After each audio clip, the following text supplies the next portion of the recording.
Every time the sky goes dark, the same song plays. When a solar eclipse crosses the sky, something strange happens. Millions of people all over the world reach for their phones.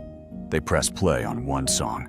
A song about heartbreak, written decades ago, by a woman most of them have never seen. Total Eclipse of the Heart. It has more than 1 billion streams. It rises to the top of the charts every single time the moon blocks out the sun. It is one of the most recognized voices in music history. But here is the strange part. That voice was never supposed to exist. It was created by accident, by a scream. A moment of pure frustration that changed one woman's life forever. Her name was Bonnie Tyler, and on July 8, 2026, at the age of 75, she passed away in a hospital in Portugal. The tributes came quickly. Politicians called her one of Britain's greatest recording artists. Fans flooded social media with grief. But to understand why her death felt so significant, you have to go back. Back before the fame. Back before the voice. Back to a small house in Wales, with no children's laughter, 6 kids, and an outside toilet.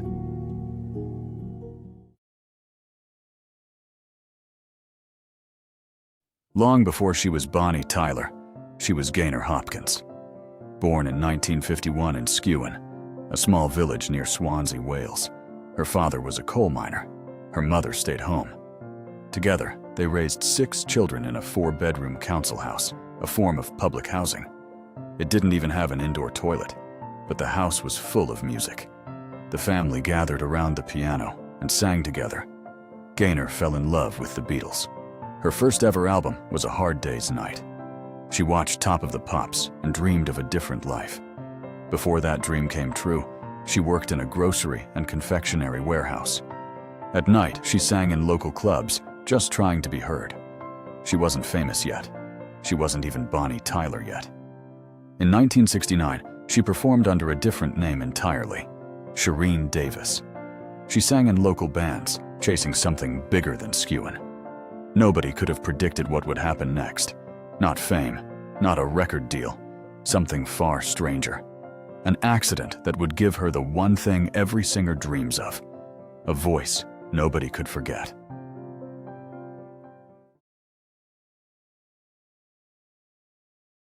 In 1976, doctors found nodules on her vocal cords. Years of singing in smoky clubs had damaged her throat. She needed surgery. After the operation, doctors gave her a strict order: total silence for 6 weeks. No singing, no talking, nothing. For a young singer desperate to make it, that silence must have felt unbearable. And one day, she broke it. Out of frustration, she screamed. It was the worst thing she could have done. The scream tore open her healing vocal cords. For a moment, it must have felt like the end. She feared her voice and her career were destroyed forever. But something unexpected happened instead. When her voice healed, it came back different. Rougher, deeper, raspier. It wasn't the voice she had before. It was something new. Something that would soon become instantly recognizable to millions of people around the world. She signed with RCA Records and took on a new name, Bonnie Tyler. Her breakthrough came in 1978 with It's a Heartache. The song used her newly toughened voice perfectly. It reached number 4 in the UK and number 3 in the United States. It sold over 6 million copies. She had made it. But Bonnie wasn't satisfied. She felt something was missing. And soon, she would hear a song that changed everything.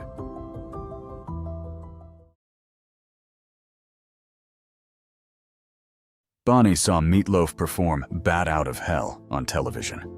She was captivated by its massive theatrical sound. She wanted that same power for herself. So she sought out the man who wrote it, Jim Steinman. She sent him demos. She proved she had the vocal strength to match his dramatic style. He agreed to work with her. Then he handed her a song called Total Eclipse of the Heart. The moment she heard it, she knew. This was the song she had been waiting for her entire life. They recorded it in New York, with musicians from Bruce Springsteen's E Street Band. The result was enormous, dramatic, almost operatic.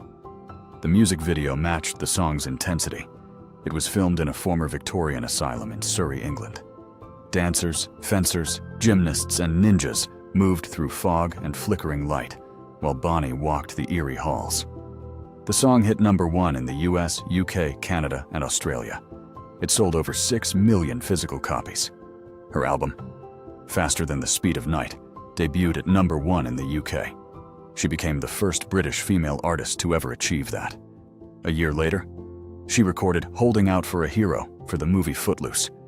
It became another massive hit, showing a faster, more frantic side of her sound. She had reached the top of the world, but the industry does not stay still. And soon, Bonnie would have to reinvent herself all over again.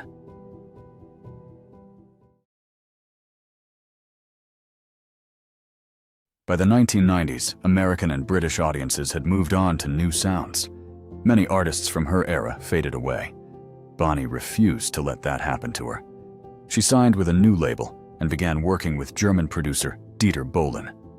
Albums like Bitter Blue, Angel Heart, and Silhouette in Red became multi-platinum hits across Europe, especially in Germany, Norway, Austria, and Switzerland. While her career transformed overseas, her personal life stayed remarkably stable. In 1973, she married Robert Sullivan, an Olympic judo competitor turned property developer. Their marriage lasted decades, avoiding the scandals that surrounded so many of her peers. But their life wasn't without heartbreak. At age 40, Bonnie suffered a miscarriage. She spoke about it openly. She never had children of her own, but she often said she loved all of her nieces and nephews deeply. Together, she and Robert built a life far beyond music, eventually owning multiple properties around the world. In 2013, at the age of 61, Bonnie stepped onto one of music's biggest stages, Eurovision. She represented the United Kingdom, introducing her voice to an entirely new generation of fans. She had survived changing trends, industry shifts, and personal loss. Her story seemed like one of endurance, but no one could have predicted how it would end.